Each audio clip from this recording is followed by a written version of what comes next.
সন্ধ্যাবেলা হঠাৎই মনে হলো জগৎ জননী বিশ্ব প্রসবিনী তারা মায়ের দর্শন পেতে চাই। তাই একটু রাত করে বেরিয়ে পড়লাম আমার চেতক বাহনকে নিয়ে তারাপীঠের উদ্দেশ্যে।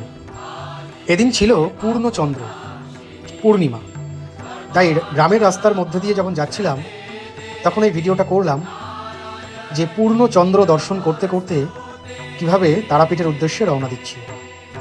ভোরের সূর্য দর্শন করলাম রামপুর হাটে, তারপর সেই বহু প্রতীক্ষিত তারাপীঠের মূল গেট। পুজোর লাইনে দেখলাম অগণিত হাজার হাজার ভক্তের ভিড়। জগৎ জননীকে দেখতে এসেছি, তাই এই ভিড় দেখে এতটাও উদ্বিগ্ন হইনি আমি। যখনই যাই এমন ভিড় আপনারা সকলেই জানেন তারাপীঠ মন্দির চত্বরে লেগেই থাকে। তবে নতুন নিয়ম অনুসারে মোবাইল নিয়ে মন্দিরের ভিতরে প্রবেশ নিষিদ্ধ, তাই মোবাইলটি আমি একটু পরেই রেখে দেব। জয় মা তারা।